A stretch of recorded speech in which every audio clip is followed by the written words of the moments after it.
tired of not feeling like you're that bitch? Well, you've come to the right place. Welcome to That Bitch Energy, the podcast where we're all about tuning into your highest self, building your presence, awareness, and consciousness, while keeping it fun, relatable, and grounded. So let's get into this next one and embody that bitch energy from within. Ain't nobody seen a bitch like me. I'ma come up on ya. Ain't nobody warned ya. Welcome back to another badass episode of That Bitch Energy. I am your host, Bianca, and I'm so excited to be back. I took a short break. As you know, I have lost my dad last year, at the end of last year. So I'm starting off this year really taking time for me.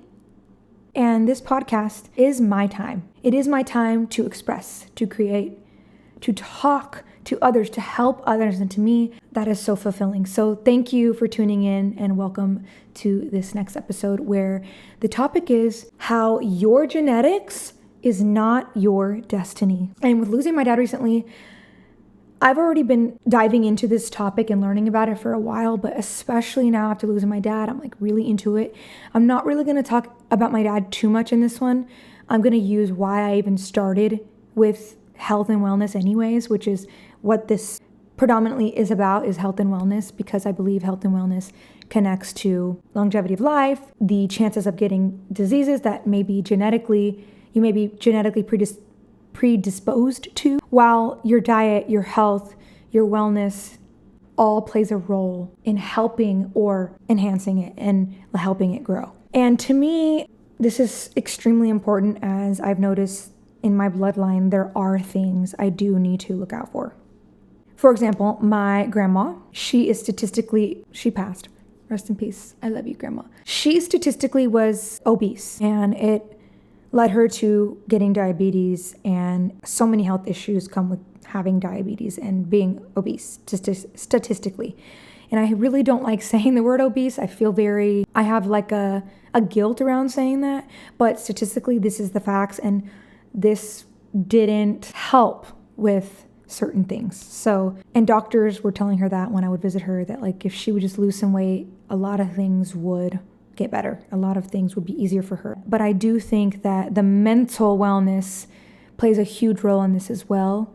Like, I don't think you get there without the mental, I would say, suffering that she was going through. I truly believe that it's all connected. So mind and body connection. And yeah, that's why we're here. That's what I'm here to talk about today. So the study of epigenetics. The study of epigenetics is how your environment and experiences can change the way your genes work without actually changing your DNA. Think of your DNA as a book filled with instructions, and epigenetics as sticky notes saying, read this or ignore this. These notes can turn genes on or off, affecting how your body grows, functions, and responds to the world around you. For example, things like your diet, your sleep, your stress, and even trauma can add or remove these sticky notes. The fascinating part is some of these things can be passed down through generations, showing how deeply connected we are to our environment and our choices. I like to think of this as an example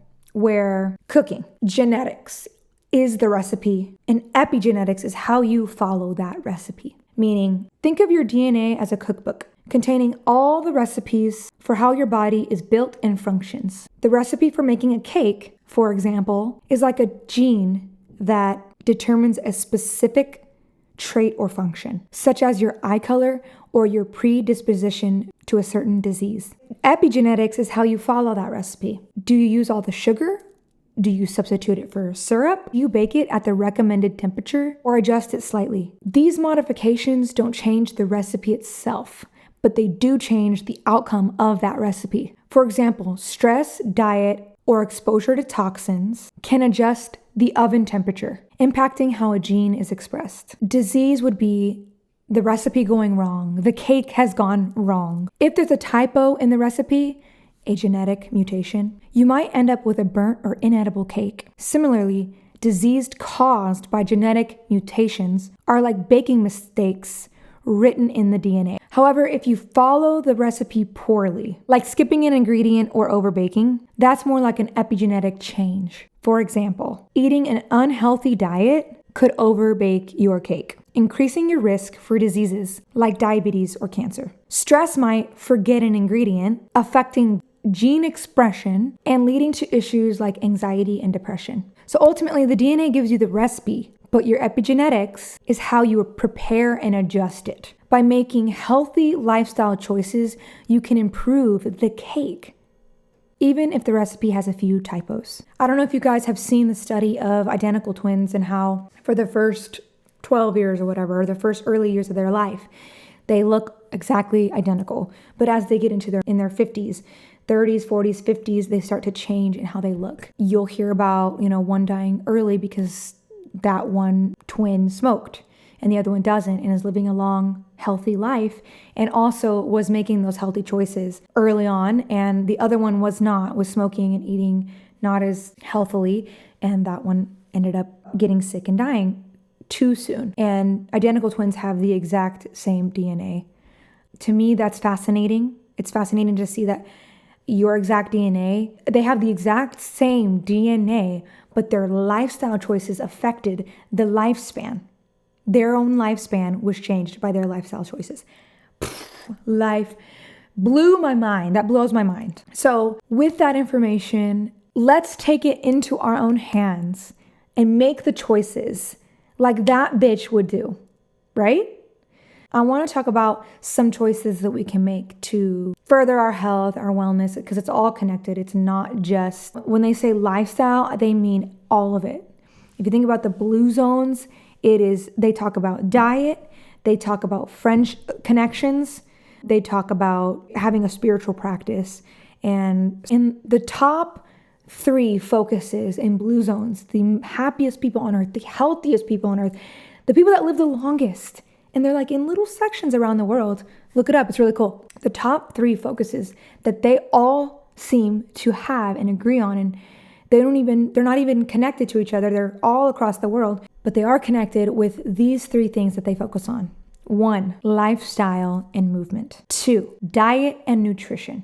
3, social and spiritual connections. At this time, we've studied how important it is for these 3 key things for happiness and longevity of life: lifestyle, movement, diet and nutrition, and spiritual and social connection. I am not going to test out to see if I'm the one who can do all the things and I am like a science. I beat all the numbers. I'm not really willing to test that out with my life.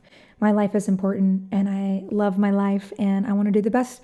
I want to give myself the best fighting chance. So let's think about ways we can do that. Small changes in nutrition. Let's start with nutrition.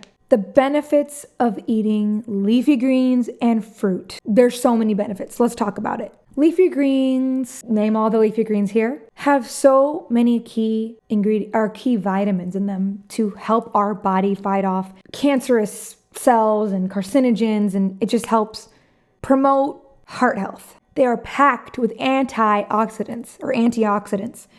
They are rich in nutrients like vitamin A and C and K, folate, iron, calcium, and magnesium. Supports bone health. List goes on. So get your leafy greens in. Fruit, also very high in vitamins and minerals. Provides essential nutrients like vitamin C, potassium, antioxidants that support skin, immunity, and overall health. Get your fruit in there, girl. Eat your blueberries, eat your strawberries. Mango and banana, they're good. Eric's obsessed with them, but they're really sugary for me, so I'm not a big fan. And the texture of mango sometimes is weird, but I'll eat it sometimes. It's still good, but I would say just the ones that are high in sugar, you could do a little less of. But it's better than just eating like a cookie. Why? Because it does have those key nutrients. It also is rich in fiber, which a cookie doesn't have as much of. It is a natural energy source, contains natural sugars and carbohydrates that gives you a quick energy boost. Obsessed. It also helps lower your blood pressure. I know, believe it or not, but it does. The science backs it and shows it. It also boosts hydration, and you know how special and important hydration is. I don't even have to tell you. So a diet rich in leafy greens and fruit, and there's other things. Fat, you need fats, you need protein. There's so many things, but I'm just kind of giving you 2 quick ones on this episode. But leafy greens and fruits help reduce the risk of chronic diseases like heart disease, diabetes, and obesity while promoting vibrant skin, improved digestion, and overall well-being. They make your meals colorful, satisfying, and flavorful. Let's go to movement. They say moving at least an hour a day has the best, and I'm getting this from the facts that Brian Johnson talks about. He says moving at least an hour a day, every day, is the numbers show that is the best you can do for longevity. And I think too much, more than an hour a day, can actually start to decline your chances. But everyone's different, so I forget how he tested that, but the numbers were showing in people, like in studies of many people, that was showing an incline in their health. And we're looking for overall health here. Also, movement naturally has side effects of looking damn good. Move your body, lift weights. The first important thing about it is that it helps with your health. It also helps with the mind. Movement can help relieve stress and get the spider webs out of your head. But then the second side effect is you look damn good. You start to look good.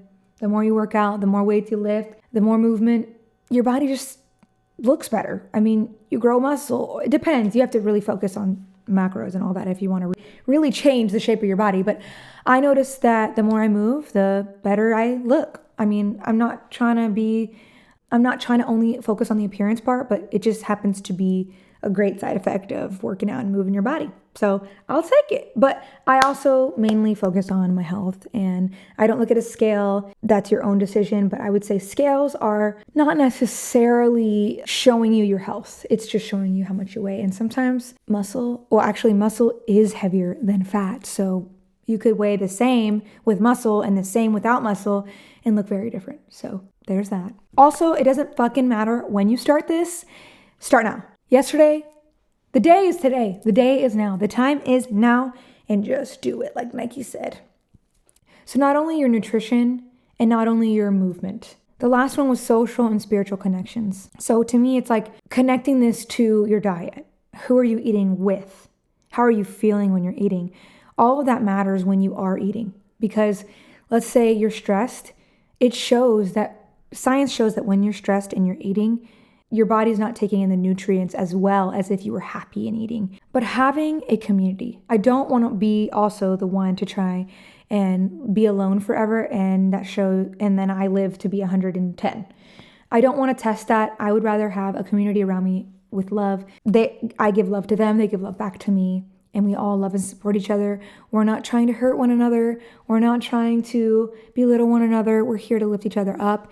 And we're going to give each other constructive criticism, not just mean and belittling and pointing fingers for no reason energy. I want to be surrounded by a loving community and grow my connections deeply. Having a loving community around you is so important for the overall health. And with that, I'm going to end it here and say thank you for listening. I love it here. I'm so glad to be back. And if you're listening at this point, you are my people. You are my community. I want you to tell me that you've listened all the way to the very end. Give me a comment. If you're new here, give me a follow. Listen to my music. I have music on Spotify, and I'm going to write new music this year that really is going to help me heal and express myself. And I just love to express myself. That is, to me, the biggest healing and helping others. And that's what I'm here for. And I love you, and I'll see you in the next one. Toodles! Say that shit with your chest. Keep moving with what's next. Yes and yeah. Ain't nobody seen a bitch like me. I'ma come up on ya. Ain't nobody warned ya.